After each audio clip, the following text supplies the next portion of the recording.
Bismillahirrahmanirrahim. Assalamualaikum warahmatullahi wabarakatuh. Nawaitu ta'alluma wa ta'lim wal ifadata wal istifadah wa tadhakkura wa tadhkir wal naf'a wal intifa' wal hatha 'ala tamassuki bi kitabillah wa sunnati rasulillah wad dilalata 'ala al huda wad du'a 'ala al khair. Allahumma shalli 'ala sayyidina Muhammad الفاتح لما أغلق والخاتم لما سبق ناصر الحق بالحق الهادي إلى صراطك المستقيم وعلى آله وصحبه حق قدره ومقداره العظيم سبحانك لا علم لنا إلا ما علمتنا إنك أنت العليم الحكيم رب اشرح لي صدري ويسر لي أمري واحلل عقدة من لساني يفقهوا قولي وصلى الله على سيدنا محمد وعلى آله وصحبه وسلم والحمد لله رب العالمين. Alhamdulillahi Rabbil Alamin wa bihi nasta'inu ala umuri dunya wad din wassalatu wassalamu ala ashrafil anbiya wal mursalin sayyidina Muhammadin wa ala alihi wa sahbihi ajma'in. Qala al-musannif rahimahullah wa nafa'ana wa bi'ulumihi fid darain ila an qala al-hadithu thamin ashar al-khuluqul hasan an Abi Dharr Jundub bin Janadah wa Abi Abdurrahman Mu'ad bin Jabal radhiyallahu ta'ala anhuma عن رسول الله صلى الله عليه وسلم قال اتق الله حيثما كنت واتبع السيئة الحسنة تمحوها وخالق الناس بخلق حسن رواه الترمذي. Kita masih membahas hadis yang kemarin yang belum selesai kita bahas, yaitu hadis yang ke-18 di mana anjuran daripada baginda Nabi sallallahu alaihi wasallam kepada kita agar senantiasa bertakwa kepada Allah Subhanahu wa taala dalam keadaan apapun, dimanapun kita berada. Wa tabi'is sayyi'atal hasanah, dan dengan ketakwaan itu akan menjadikan apa yang kita miliki dari segala macam keburukan, ya maknanya adalah dosa-dosa kecil, maka dapat diampuni oleh Allah Subhanahu wa taala melalui amal saleh. Wa atbi'is sayyi'atal hasanah tamhuha, dan ya wa atbi'is sayyi'atal hasanah, ketika kita melakukan keburukan, perbuatan maksiat, maka segeralah melakukan amal soleh, karena dengan amal soleh itu akan menghapus segala keburukan. Wa khaliqin nas bi khuluqin hasan, dan mempergauli manusia dengan pergaulan yang baik. Wa khaliqin nas ay amilhum mu'ashirhum.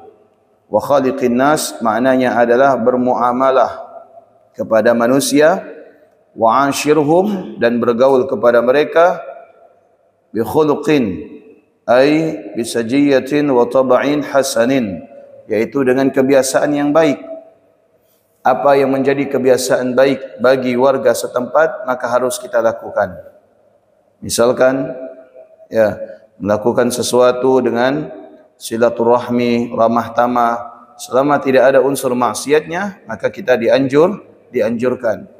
Seperti apa? Kalau misalkan lewat, menegur, menyapa, mengucapkan assalamualaikum, kemudian sebelum berpisah saling mendoakan, atau barangkali saling memberikan hadiah, menunjukkan adanya rasa kasih sayang atau menghormati dan lain sebagainya, maka ini merupakan perilaku atau akhlak yang baik. Ay jamil mahbub kamulatafatin wa talaqa wajhin wa badli ma'ruf wa kaffi adha, fa in fa'ala dhalika yurja lahu fid dunya al-falah wa fil akhirati al-fawzu bin najati wan najah. Di mana segala macam bentuk kebaikan itu banyak yang berlaku di lingkungan manusia. Seperti apa? Lemah lembut. Maka kita rasa dimanapun kita berada, orang berharap kita ini bersikap lemah lembut. Dan sesungguhnya sikap lemah lembut ini adalah merupakan apa? Harapan bagi orang-orang yang sikap lemah lembut ini harapan dari orang-orang yang berharap apabila itu muncul dari diri seseorang. Maka tidak ada di suatu tempat memperlakukan aturan seseorang itu harus berkelakuan kasar. Ada enggak? Tidak ada. Harus berkelakuan lemah lembut dimanapun kita berada. Baik di Indonesia, baik di luar negeri dan lain sebagainya. Ya, orang berharap ya, di lingkungan itu lemah lembut itu menjadi bagian daripada aturan. Wa talaqatu wajhin, dan wajahnya itu ceria, tidak masam saja depan orang.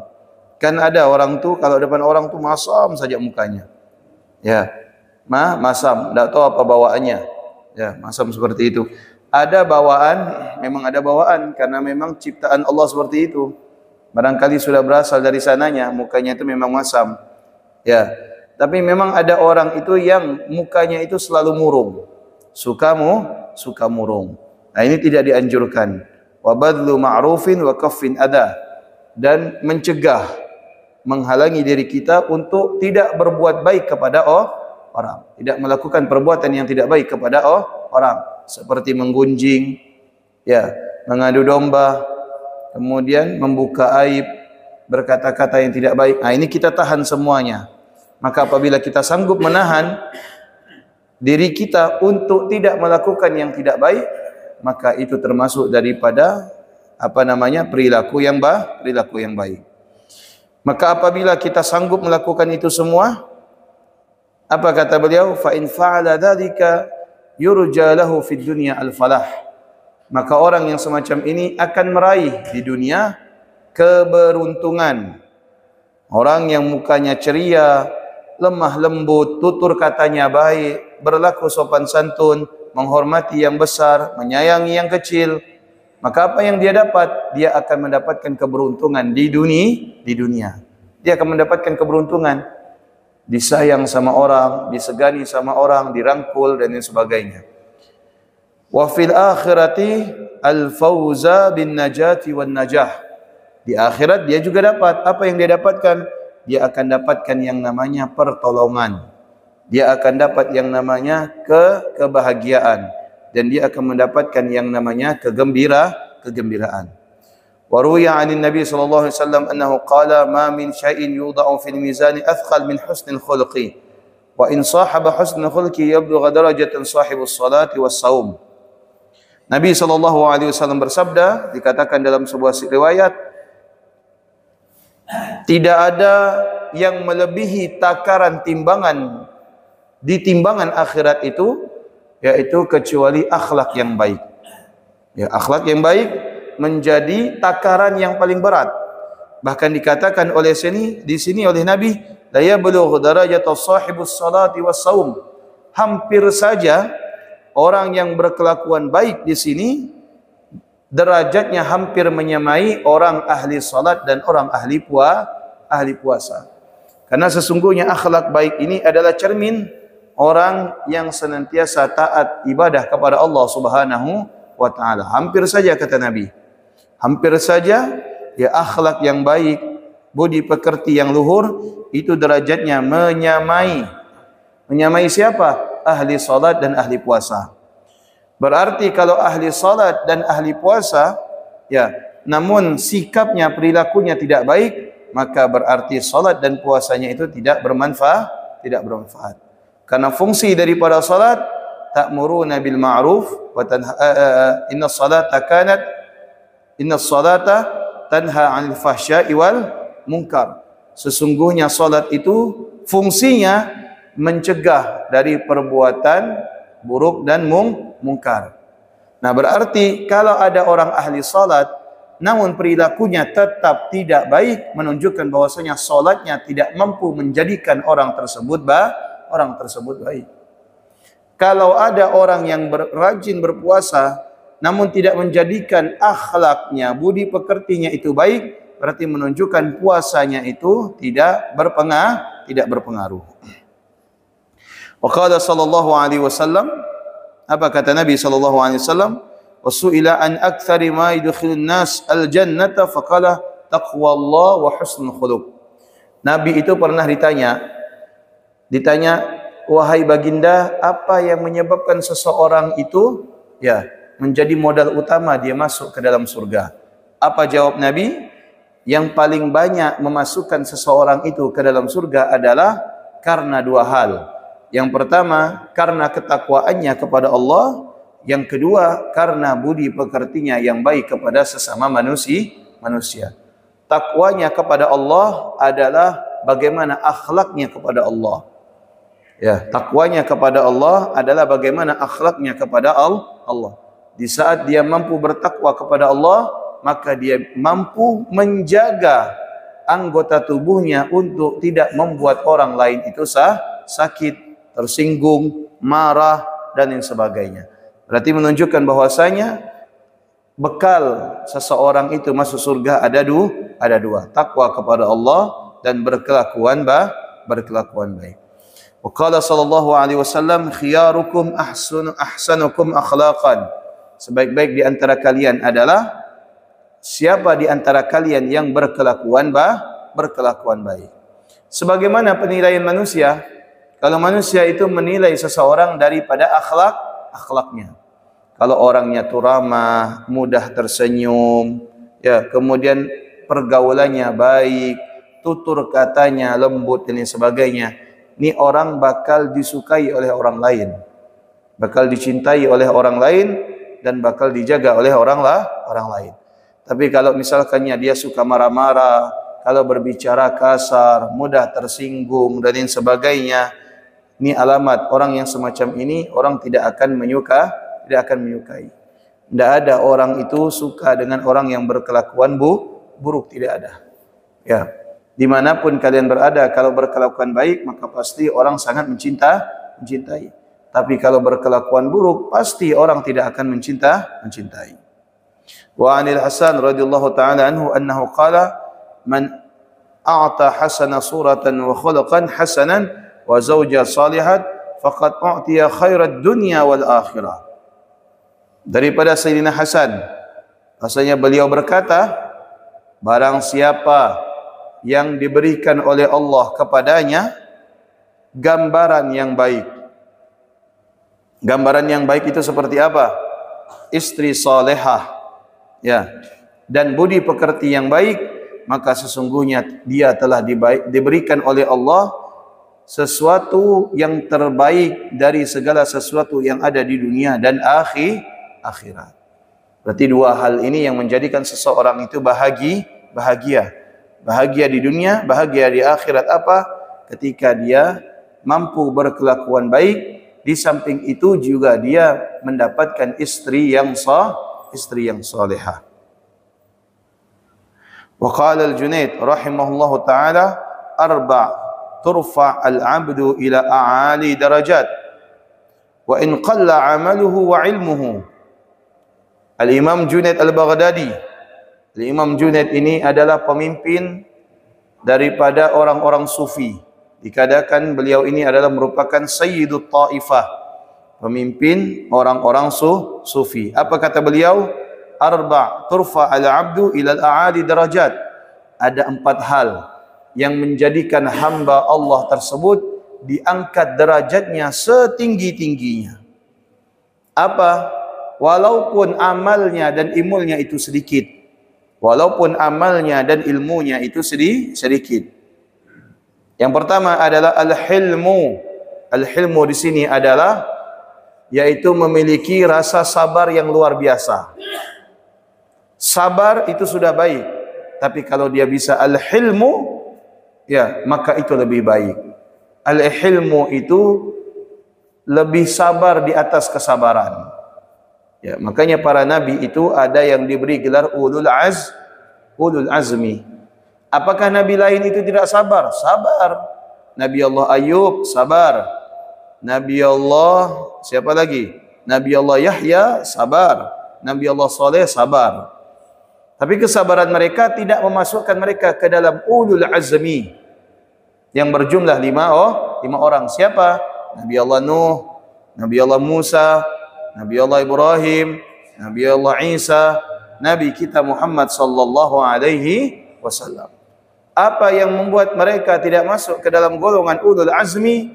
Karena golongan ulul azmi yaitu mereka yang sabar menghadapi tekanan, ya, daripada keluarga mereka masing-masing.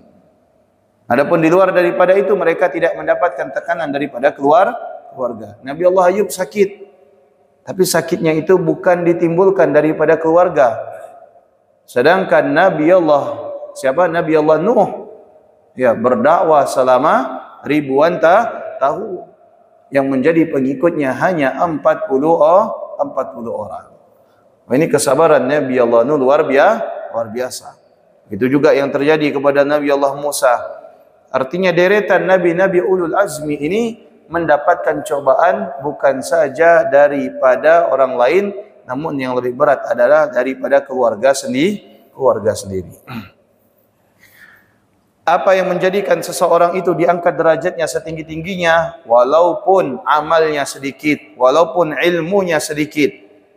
Karena di sini menunjukkan bahwasanya banyaknya amal, banyaknya ilmu, tetapi tidak menjadikan orang itu berakhlak baik, berarti derajatnya rendah di sisi Allah Subhanahu wa taala.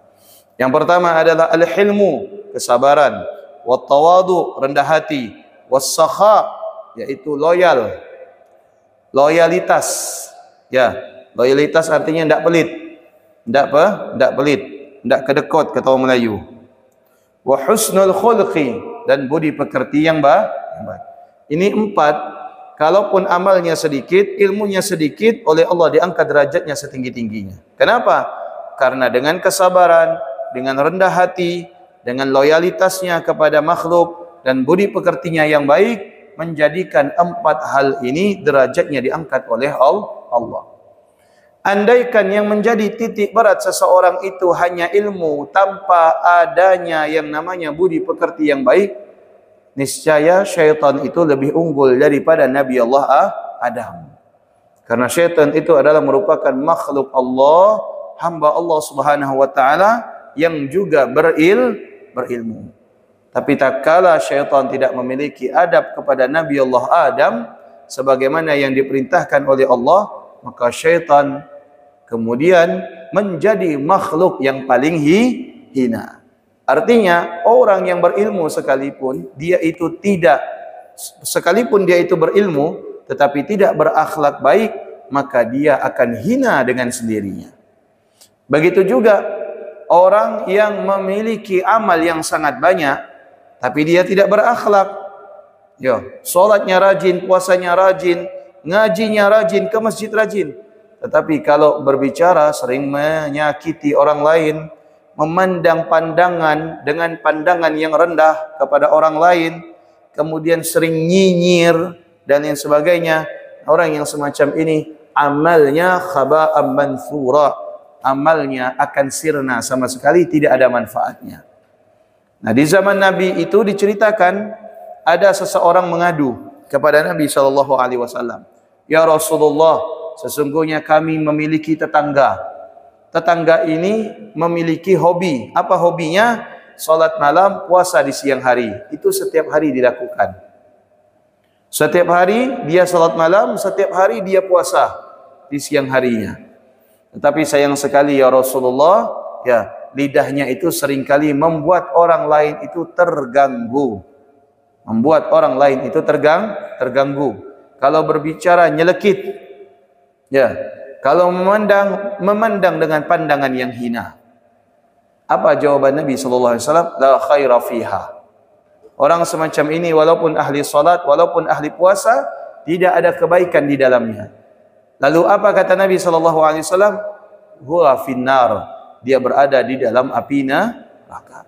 Jadi walaupun amalnya banyak tetapi akhlaknya tidak baik, maka amalnya tidak akan menjadikan dia itu masuk ke dalam surga. Walaupun ilmunya banyak tapi dia tidak rendah hati, maka ilmunya tidak akan mengangkat derajatnya. Walaupun amalnya banyak tetapi dia tidak bisa menjadi orang yang sabar, maka dia termasuk orang-orang yang rugi. Wa fil hadis khaslatani la yakunani fi mu'min, su'ul khulqi wal bukhli.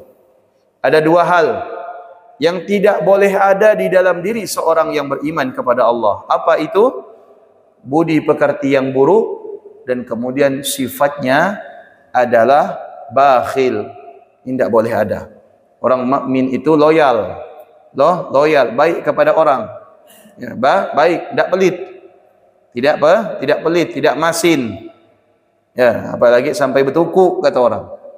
Apalagi sampai bertukuk. bertukuk. Ya, tukuk itu dah lebih masin daripada masin, lebih pelit daripada lebih pelit daripada pelit. Jangankan nak ngerasakan makanannya Pak Ustaz, dosanya tak mau dia kasih. Itu istilahnya. Ya. Jangankan makanannya, dosanya tak mau dia kasih, saking pelitnya. Itu kita di pondok tu, kalau ada kawan pelit kena kerjakan. Ya, dikerjakan sama kawan-kawan.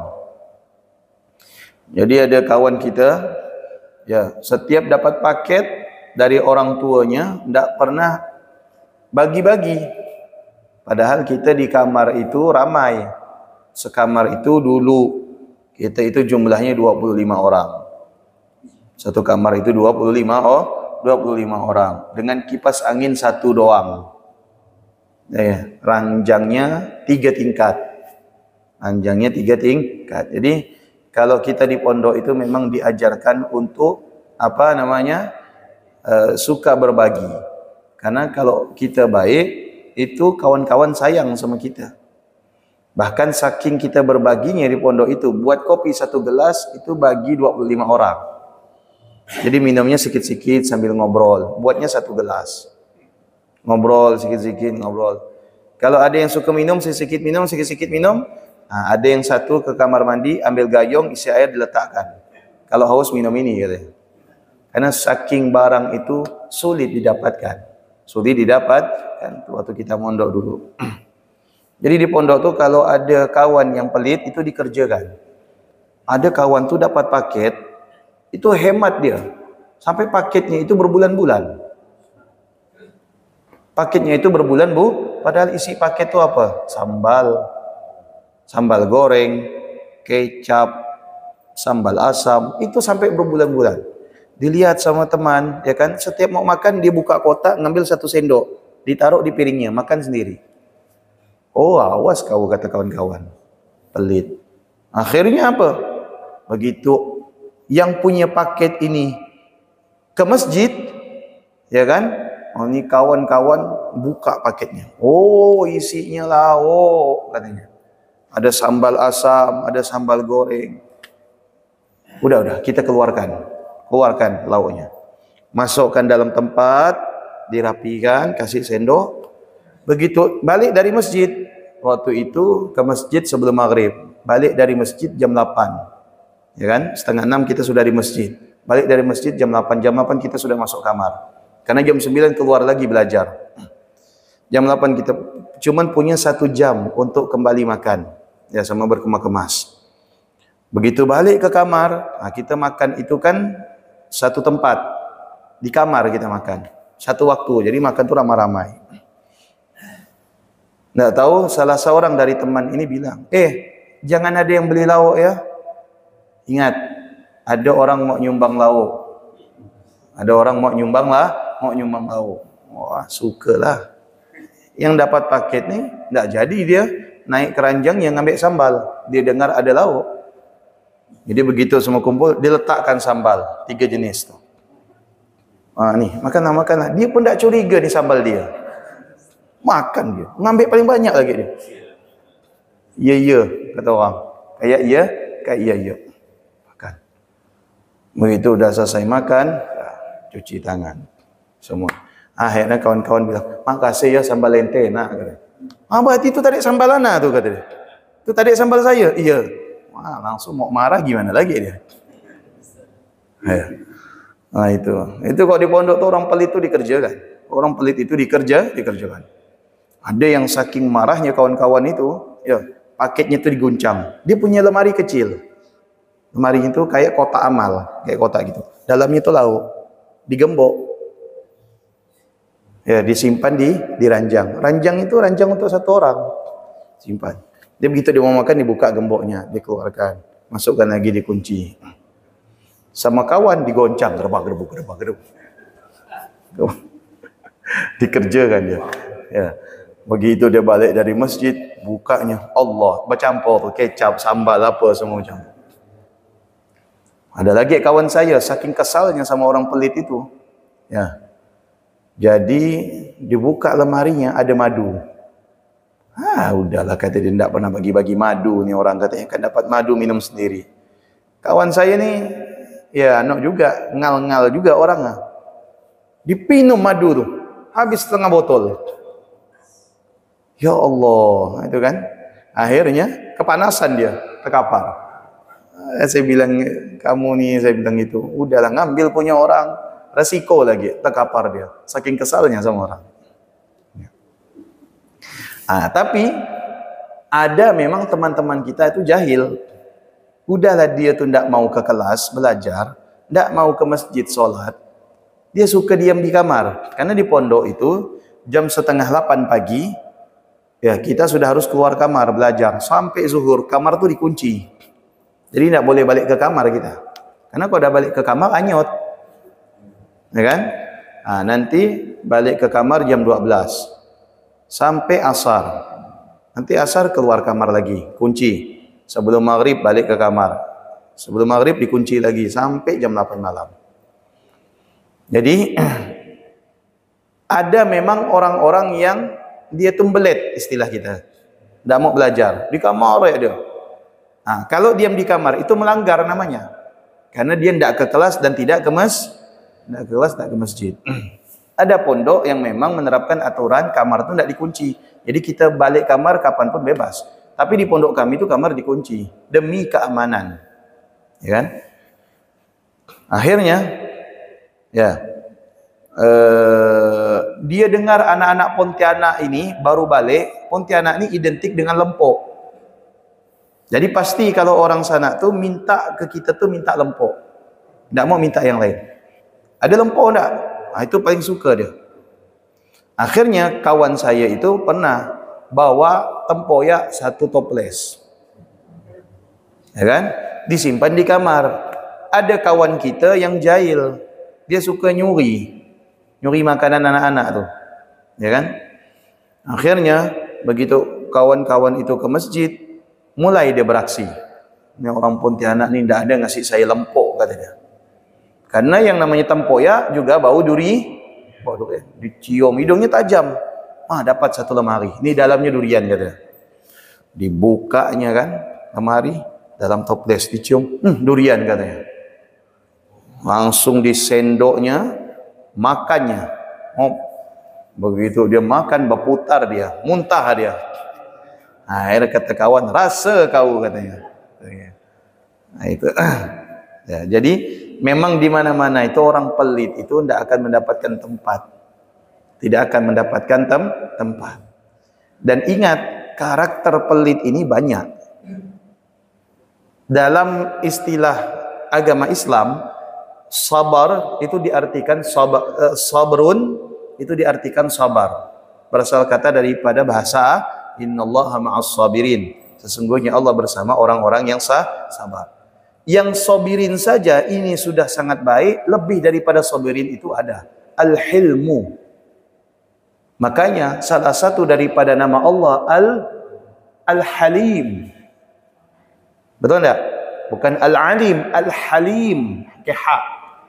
Apa arti Al-Halim? Itu kesabaran yang sangat luar biasa.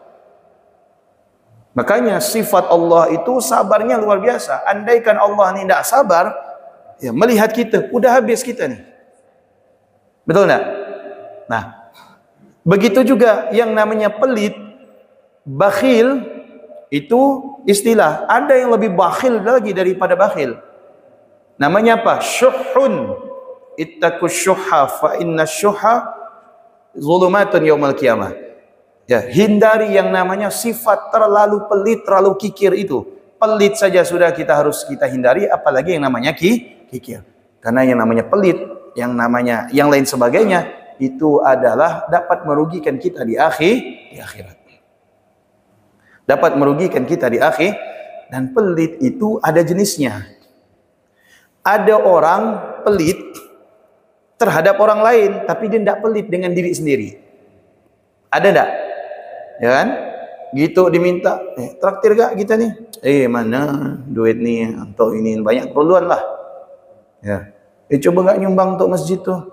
Tak bisa, saya renov rumah. Ini banyak keperluan yang sebagainya. Tak mau dia. Ya. Ada yang pelit terhadap orang lain, tapi dia tidak pelit dengan diri sendiri. Tapi dilihat sama orang. Ente bilang ni banyak pakai dana, tapi anak lihat ente tiap minggu ke mall, ya belanja je terus. Setiap hari anak lihat, Assalamualaikum, paket, ya kan? Malah beli je di online shop dan sebagainya, tapi nyumbang tak mau. Gitu masjid ngadakan makan bersama, ente paling semangat, tapi diminta sumbangan ente tak mau. Ada orang, ya kan, pelit sama orang lain, tapi untuk dirinya dia tidak pelit. Betul tidak? Nih karakter pertama. Ada karakter kedua, pelit sama orang lain, pelit juga sama diri sendiri. Ya kan? Pelit juga sama diri sendiri. Tahan dia makan garam, padahal duit ada.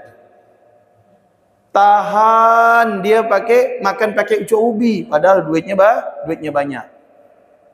Tahan dia minta air hujan tetangganya, padahal dia punya duit untuk beli air galon. Ada enggak orang kayak gitu? Ada. Tapi di kompleks ini enggak ada, insyaallah. Ya, enggak ada. Tapi bisa jadi ada juga. Soalnya saya jarang dapat undangan di kompleks ini. Enggak gurau aja saya. Ya kan? Dia pelit sama diri sendiri. Ya kan?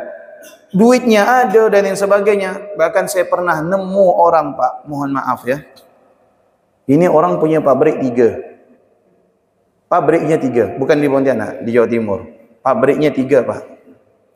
Begitu dia datang ke pondok kita, Pak, ya Allah, mobilnya kijang buruk, kijang yang pertama kali keluar. HP-nya pakai karet.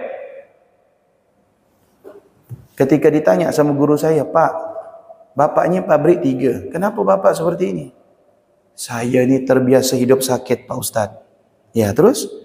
Tidak bisa terhidup. Loh, bapak ini kapan lagi mau menikmati harta bapak? Bapak bangun pabrik untuk apa? Untuk menikmati harta. Jangan sampai bapak meninggal, yang menikmati harta adalah orang lain. Kalau bapak bekerja supaya bapak menjadi orang sukses, nikmati kesuksesan itu. Minimal mobil bapak ini pakai AC. Minimal handphone bapak ini sudah Android. Giginya dibiarkan rongga, tidak pakai gewang. Pakai gewang, Pak, biar penampilan itu meyakinkan, indah, rapi. Seperti ini siapa yang mau dekat bapak? Tidak tahu orang kalau bapak ini punya pabrik 3. Itu pelit terhadap diri sendiri. Tidak boleh seperti itu. Ya, betul enggak? Tahan dia nyiksa dirinya, padahal ada dana uang untuk menikmati diri sendiri. Yang ketiga yang parah ini, apa? Udahlah dia pelit sama orang lain, pelit sama diri sendiri, ngajak orang lain untuk pelit lagi. Betul enggak? Ada enggak?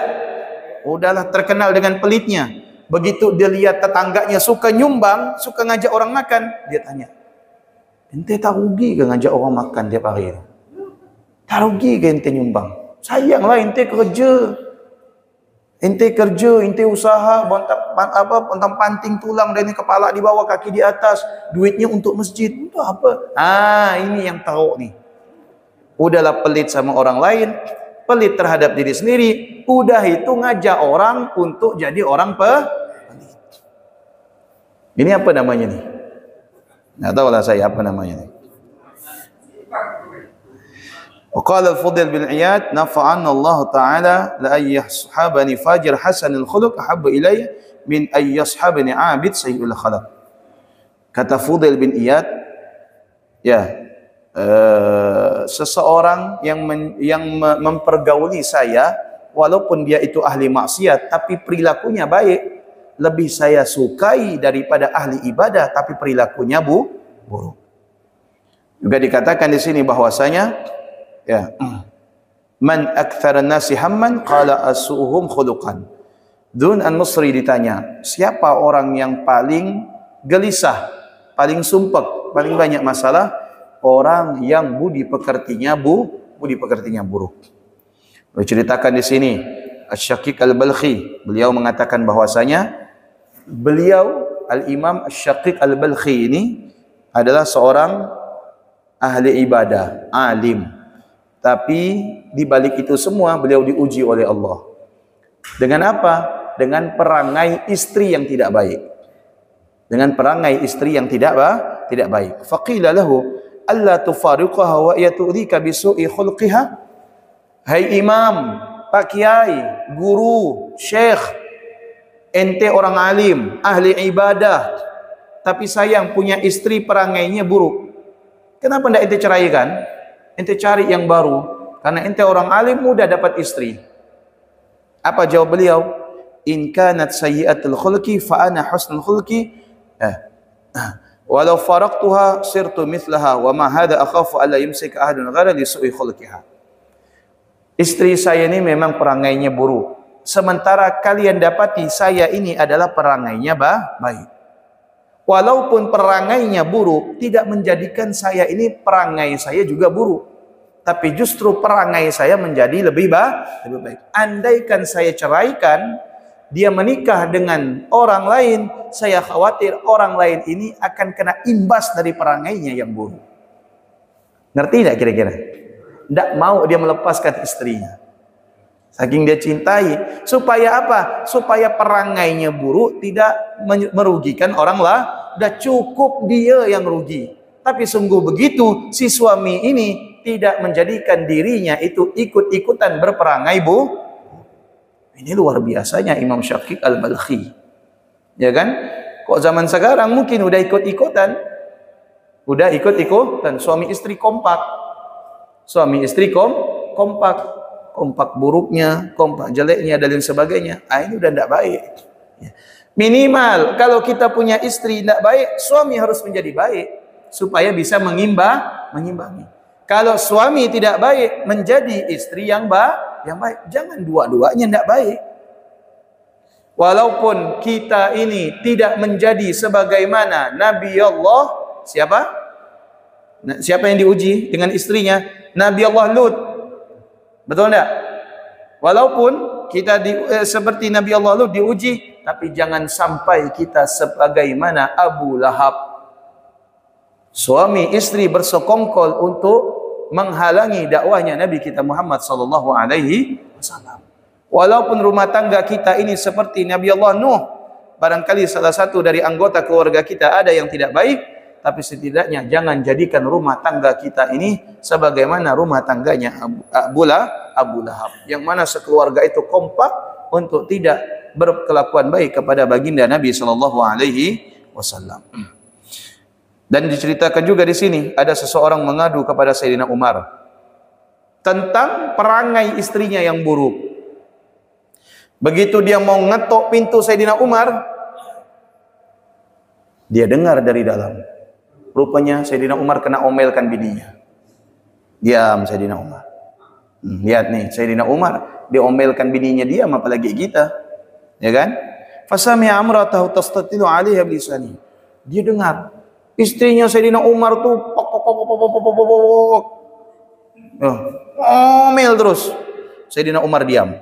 Wa sakit la yurad 'alaiha. Diam Sayyidina Umar, tidak balas sepatah kata pun. Ibarat seorang anak di depan orang tuanya. Fansarafa ar-rajulu qailan. Ini orang mau ngadu tentang perihal istrinya, tidak jadi. Balik dia ke rumah sambil dia berkata apa? Kalau Amirul Mukminin saja begini, apalagi saya. Ya. Maka kemudian Sayyidina Umar tak lama keluar. Tahu Sayyidina Umar kalau depan rumahnya ada orang. Tutup pintu, Sayyidina Umar manggil. Hei, ente. Noleh. Iya Amirul Mukminin, Khalifah. Ada apa ente tadi datang? Dia bilang apa? Jitu ashku ilaika khuluqi zaujati wa istatalat alaihi fa sami'tu zaujata kadhalik. Saya ini nak ngadu, istri saya itu suka ngomel, tak mampu saya. Ya, sepanjang hari ngomel. Kalah mak canggih. Ya kan? Ngomel tiap hari. Tak taunya saya dapati istri engkau juga begitu, makanya saya pulang. Apa jawaban Sayyidina Umar? Idza kana hadha hala Amirul Mukminin ma zawjati fa kaifa hali? Faqala Umar, Sayyidina Umar mengatakan, inni ahtamiluha li huquqi laha alayya innaha tabakhi li ta'ami. Saya ini memaklumi kalau istri saya itu pengomel, ya kan, tukang beletel, karena saya tahu di balik itu semua dia yang melayani saya, dia yang memasakkan saya, Dia yang mencucikan baju saya. Dia yang menghidangkan makanan untuk saya. Dia yang menyusui anak-anak saya. Walaisa dzalika biwajibin 'alaiha. Padahal itu semua masak, menyusui, menyapu, mengepel, menata rumah, berkemas bukan kewajiban istri saya. Bukan kewajiban, bukan. Waskunu qalbi biha 'anil haram fa ana ahtamil dzalik, dan kemudian dia menjadikan saya untuk melakukan hal-hal, untuk tidak melakukan hal-hal yang haram. Makanya saya diam. Kata Amirul Mukminin. Wa kadzalik zaujati. Faqala Sayyidina Umar, "Fahtamilha ya akhi, fa innama hiya muddah yasira." Akhirnya Sayyidina Umar bilang apa? Udahlah, ente sabar. Tanggung ini semua. Ya, hadapi ini semua karena sesungguhnya yang kita hadapi ini tidak lama. Artinya kehidupan berumah tangga itu memang tidak ada yang lama. Kapan kita menikah? Umur 30. Meninggal umur 60, berarti kita berumah tangga 30 tahun. Memang tidak lama. Ya, memang tidak lama. Untuk apa kita menahan kesabaran ini? Tidak lain dan tidak bukan karena memang untuk melaksanakan ketaatan kita kepada Allah Subhanahu wa taala. Ya, khairukum li ahlikum wa ana khairu li ahli. Sebaik-baik kalian adalah yang berkelakuan baik terhadap keluarganya, karena saya adalah yang paling berperilaku baik terhadap keluarga saya. Maka ukuran yang terbaik di antara kita ini adalah orang yang berkelakuan baik. Wallahu a'lam bissawab. Ada yang mau ditanyakan? Waalaikumsalam warahmatullahi wabarakatuh.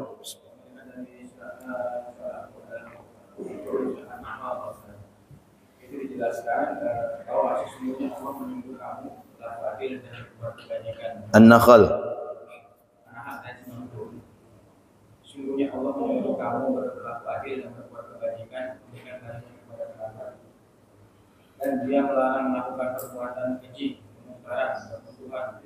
Dia memberikan pengajaran kepada kamu agar kamu dapat mengambil pelajaran. Misalnya kan Pak Ustaz, mengapa kita diharuskan untuk berbuat ihsan kepada sesama kerabat? Yang kedua, bagaimana implementasi ihsan atau berbuat baik kepada alam sekitar? Apakah itu sangat diperlukan? Waalaikumsalam warahmatullahi wabarakatuh. Innallaha ya'muru bil adli wal ihsan. Ini penutup khutbah kedua. Innallaha ya'muru bil adli wal ihsan wa ita'i dzil qurba wa yanha 'anil fahsya'i wal munkar wal baghi. Ya'idukum la'allakum tadhakkarun. Sesungguhnya Allah memerintahkan kepada kalian untuk berbuat adil dan baik. Kepada siapa? Kepada wa ita'idil qurba. Al-qurba di sini adalah al-arham, yang memiliki hubungan kekerabatan dengan kita sebab rahim. Siapa? Saudara kandung. Wa yanha 'anil fahsya'i wal munkar wal baghi. Dan Allah memerintahkan untuk kita tidak berbuat kejelekan, kemungkaran, sebagai wal baghi, dan perbuatan zalim kepada mereka. Maknanya apa?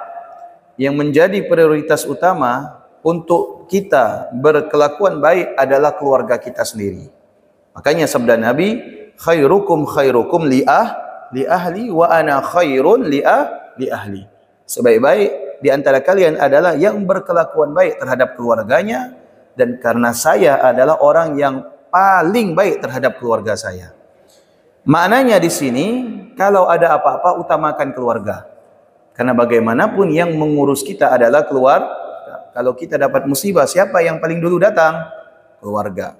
Kalau kita kecelakaan, siapa dulu yang paling memperhatikan kita? Keluarga. Maka keluarga di sini menjadi prioritas utama dari segi kebaikan. Jangan baik kepada orang lain tapi tidak baik kepada keluarga. Ya, suka traktir orang lain makan, temannya ditraktir ngopi, temannya diajak makan, tapi sama istri bakhil. Istri minta belikan bedak, dia tidak mau. Alasan tidak ada duit, belum gajian. Tapi begitu gajian, dia ngajak kawan-kawannya makan. Ini zalim. Ini zalim, tidak boleh. Tidak boleh. Ya. Nah, beginilah cara mengimplementasikan kebaikan di dalam berumah tangga. mengutamakan keluarga. Ihsan yang sesungguhnya seperti ini. Mengutamakan keluarga baru orang lain. Bukan ihsan mengutamakan orang lain tetapi dia tidak menolong dan tidak memperhatikan keluarga. Ini juga tidak dikatakan ihsan. Allah alam. Bu. Waalaikumsalam warahmatullahi wabarakatuh.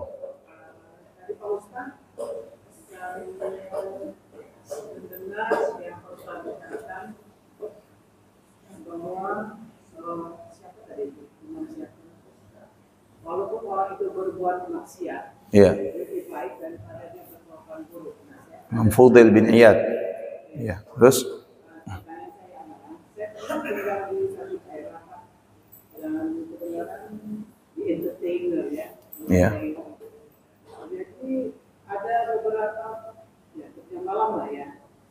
Itu dengan saya baik sekali gitu Pak.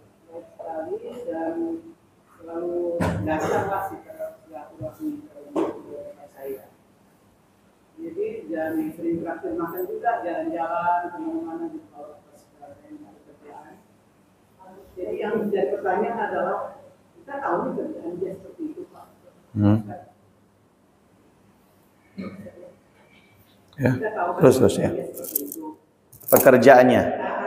Itulah dan bagaimana uang yang kita yang dari dia itu yang dikasih untuk makan saya. Oke. Waalaikumsalam warahmatullahi wabarakatuh. Maksudnya di sini Bu, kita bergaul dengan dia dengan perilaku yang baik, pergaulan yang baik. Kalau memang dia pekerjaannya itu adalah pekerjaan yang berkaitan dengan yang haram, tetap kewajiban kita untuk menolak segala sesuatu yang dia berikan kepada kita apabila kita sudah memastikan pekerjaannya itu bergelut di dalam bidang yang haram. Bergaul di sini bukan istinya kok dia makan kita makan. Dia minum kita minum. Kita minta traktir dia, bukan. Bergaul di sini adalah ketika dia berbicara, kita berbicara dengan baik. Ketika dia bertamu rumah tangga, kita sambut dengan baik. Ketika kita bertemu, kita tetap tersenyum. Tapi kalau untuk urusan makanan, minuman, dan segala sesuatu yang masuk ke dalam tubuh kita, kita wajib mencegah. Misalkan, di sini ada bandar narkoba, misalkan. Tapi orangnya baik, Pak Ustaz. Ya, orangnya baik. Tiap hari ngirim 100 kotak nasi untuk masjid. Bagaimana kita? Ya kita wajib nolak. Kita wajib nolak. Karena ini berkaitan dengan makanan dan kita tahu sumbernya dari mana. Kalau kita tetap makan, udahlah, ya husnuzon ya, tidak bisa. Bukan perkara husnuzon di sini. Ya, maka di sini apabila kita makan, yang kita tahu sumbernya dari mana, otomatis ibadah kita tidak diterima oleh Allah selama 40 hari. Kalau misalkan kita tidak tahu menau, asal muasalnya ada unsur haram, oh tidak masalah. Kalau kita tidak tahu ya, tidak tahu tidak masalah. Tapi kalau kita sudah tahu sekarang ini, harus kita hindari. Saya ini dikasih cincin, dulu zaman cincin mahal, bacan, besar bacannya. Saya tidak tahu kalau dia ini bandar narkoba. Tidak tahu saya. Karena orang dekat dengan keluarga saya. Dia bilang sih kerjanya kerja perusahaan peti kemas. Ya. Jadi begitu keluarga saya dibawa dia ke saya, ya kan? Saya nasihati dan sebagainya. Dia ngasih saya cincin, bacan waktu itu. Bacan waktu itu lagi mahal-mahalnya, ya kan? Ada cincinnya sampai sekarang, enggak saya pakai. Begitu tahu, dulu saya pakai, pas saya pakai terus. Saya tahu ternyata dia bandar narkoba dan sekarang dia sudah di Nusa Kambangan. Divonis seumur hidup. Cincinnya enggak pernah saya pakai lagi. Cincinnya enggak pernah saya pakai lagi. Tapi itu saya tahu udah 5 tahun yang lalu. 5 tahun yang lalu dia sudah divonis. Sejak saya tahu dia begitu, saya tidak pakai barangnya. Sebelumnya saya tidak tahu. Jadi ada penyesalan juga saya dalam diri saya. Makanya saya kalau ada orang berbuat baik kepada saya tanya dulu pekerjaannya apa. Bukan saya ini istilahnya apa namanya, sok suci dan sebagainya. Enggak. Saya takut imbasnya terhadap diri saya. Ya kan? Imbasnya terhadap diri saya. Berapa sih yang dia kasih, tapi pada akhirnya sholat saya tidak diterima oleh Allah selama 40 hari, rugi saya. Betul enggak? Yang dikasih berapa? Yang dikasih 1 juta, 2 juta, anggap 10 juta. Tapi sholat saya 40 hari tidak diterima. 5 kali 40 udah berapa? Selama itu juga bersarang di dalam diri saya. Oh, bebannya berat. Doa saya tidak dikabulkan oleh Allah. Sholat saya tidak diterima. Nikmatnya sesaat, tetapi sengsaranya berkepanjangan. Tapi kalau saya tidak tahu, tidak masalah. Ketika saya tahu, saya tidak mau lagi. Kalaupun dia mau bersilaturahmi, silakan. Datang, minta nasihat, saya kasih. Tapi kalau untuk memberi sesuatu, maaf. Saya tidak bisa terima. Silakan, Bu. Ya, cara menolaknya bisa saja kita terima, barang itu kita terima tapi tidak kita pakai. Tapi ingat ya, barang haram tidak ada kata mubadzir. Misalkan ada bandar narkoba datang ke saya, bawa apa misalkan? Bawa makanan misalkan, bawa nasi kebuli 1 nampan. Betul enggak? Nasi kebuli 1 nampan. Dia, saya tahu ini bandar narkoba, kan tidak mungkin saya nolak. Balik, ente bandar narkoba, tidak mungkin saya begitu. Tidak boleh. Saya terima dia datang ke rumah. Oh, makasih banyak, masya Allah. Mudah-mudahan Allah jadikan ente orang yang taat ini semua. Bagaimana nasi ini? Saya buang. Tidak ada kata mubadzir dalam hal haram. Dalam hal haram tidak ada kata mubadzir. Buang. Pak Ustadz, bagus kasih pemulung. Loh, ini barang haram, saya kasih orang, saya kena imbasnya. Ya, saya buang, saya kasih ayam. Saya kasih binatang, saya buang ke parit buat kasih makan ikan. Sudah selesai. Nampan-nampannya saya buang. Tidak ada kata mubadzir di sini. Kalau istilahnya untuk sesuatu yang haram. Ya, uang 10 juta saya dikasih, misalkan ada orang kerjanya tidak halal. Pak Ustadz, ini dari saya hadiah. Berapa 10 juta? 10 juta diapain Pak Ustadz? Saya bakar, tidak masalah. Ya Allah, sayang Pak Ustadz buat. Tidak mubadzir ini. Ketimbang ini mempengaruhi saya atau mempengaruhi orang lah, tidak ada mubadzir. Ya, tidak ada mubadzir. Saya punya guru sampai sekarang uangnya masih ada di atas meja. Waktu mau pilpres kemarin, ada salah satu tokoh politik datang ke guru saya. Tapi guru saya udah ngeles nggak datang. Tapi dia datang, nitipkan sumbangan. Berapa dia kasih? 350 juta dalam kantong. Sampai sekarang uangnya masih ada di atas meja guru saya. Enggak dia apa-apakan. Ya, kalau mau itu bisa dimanfaatkan, bisa bangun ini, bisa. Tapi tahu ini sumbernya dari mana? Apa tujuan dia memberikan itu semua? Jelas ya? Nah, Bu? Tadi yang Ustaz bahas, misalnya tadi kan uang itu kita tahu jelas. Ya. Nah, terus misalnya seperti tadi Bu Ustaz, kenapa tidak kita kasihkan orang yang lebih memerlukan? Misalnya kita tahu, kan misalnya yang orang miskin kita manfaatkan untuk orang miskin yang misalnya yang mereka juga tidak tahu dan tidak tahu, tapi kan bukan itu dimanfaatkan untuk hal yang lebih bermanfaat itu juga. Iya. Kalau sesuatu yang diberikan itu didapatkan dengan cara yang zalim, berarti kita menyalurkan hasil daripada kezalimannya. Betul enggak? Apa? Ikut andil. Kedua, di mata Allah barang haram ini tidak ada harganya. Jangankan barang haram, dunia itu tidak ada harganya. Apanya yang mau kita berikan kepada orang lain? Sedangkan kita tahu sumbernya dari yang tidak baik, yang tidak halal. Misalkan ada orang ngasih saya 10 juta, saya tahu ini dari perbuatannya yang haram. Apa mungkin saya bagikan ke pemulung 1 juta, 1 juta? Sedangkan saya tahu ini dari yang haram. Andaikan ini bisa bermanfaat, tentu saya memanfaatkan untuk diri saya sendiri. Apa ndak ini Pak Ustadz? Ndak bermanfaat untuk diberikan orang lain.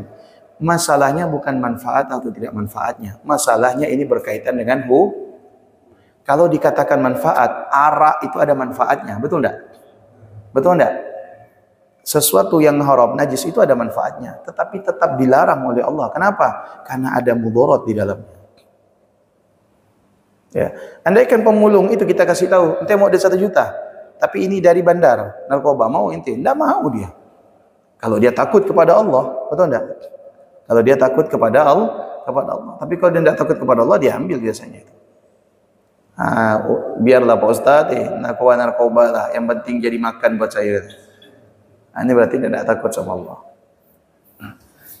Ya.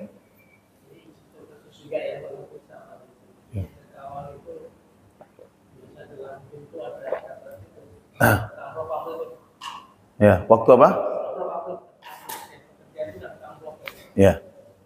Bisa berubah itu saja, yang terima saja. Itu mulai sampai banyak. Menekan orang ini kan, kasihkan orang Arab kan gitu. Ini dijadikan untuk jalan raya. Ya, fasilitas umum. Ya. Ya, itu boleh. Ya, bahkan bunga bank, kalau misalkan ada di antara kita yang apa istilahnya? Bukan nyimpan uang di bank itu tidak diambil-ambil, deposit itu kan dapat bunga kan. Nah, bunganya itu jangan dibiarkan. Nanti kalau dibiarkan, nanti pihak bank kelola untuk yang lain. Kita ambil, tapi bukan untuk konsumsi pribadi, untuk kepentingan umum. Misalkan di sini mau bangun gorong-gorong, sumbang. Mau perbaiki jalan, sumbang. Mau bangun WC umum, sumbang. Bukan WC masjid ya, WC umum, sumbang. Mau apa lagi? Dari uang riba itu boleh. Ya. Bahkan di pondok kami itu uang dari deposit ya bank, karena pondok itu kan punya rekening, diambil sama guru kita, tapi dibangunkan sepiteng. Karena dari tidak baik menjadi dari kotoran, ya jadinya kotoran juga. Nah, begitu cara guru-guru kita mengalihkan sesuatu yang tidak baik menjadi tidak boleh dipakai untuk pribadi. Ya. Sudah, wallahu alam. Sampai Assalamualaikum warahmatullahi wabarakatuh. Kalau misalnya suatu daerah karakternya memang ya bawahnya biasanya kasar gimana? Oke. Ada sebagian daerah itu yang memang kalau berbicara itu kesannya kasar. Kalau memang kesan kasar itu terbiasa, ya tidak masalah. Hanya saja ingat ya, bagaimanapun yang namanya berbicara dengan lemah lembut itu tetap yang paling utama. Kalau misalkan tabiat orang situ memang kasar-kasar, ya tidak masalah. Artinya kasar di situ tidak sampai merusak akhlak. Ya misalkan cara berbicara orang-orang daerah, ya daerah situ kasar, tapi tetap dia menghormati yang tua, menyayangi yang kecil, betul tidak? Bukan kasar di sini berarti dia berkurang ajar kepada yang tua, itu tetap tidak diperbolehkan. Betul Pak ya? Nah, walaupun di situ menjadi tabiat ya, atau sudah menjadi kebiasaan orang-orang di situ berkata-kata kasar, itu memang logatnya ya, kebiasaannya, tapi tetap kita memposisikan akhlak itu nomor satu. Untuk orang yang lebih tua berkata yang lemah lembut, untuk yang lebih kecil itu harus diayomi. Jelas ya? Mudah-mudahan Allah Subhanahu wa taala menjadikan kita termasuk orang-orang yang berakhlakul karimah, dan semoga Allah jauhkan kita dari sifat sombong, dari sifat pelit, dan semoga Allah jadikan kita termasuk orang-orang yang sabar, dan semoga Allah jauhkan kita dari budi pekerti yang buruk. Amin ya rabbal alamin. Bismillahirrahmanirrahim. Subhanakallahumma wa bihamdika asyhadu an la ilaha illa anta astaghfiruka wa atubu ilaik. Assalamualaikum warahmatullahi wabarakatuh.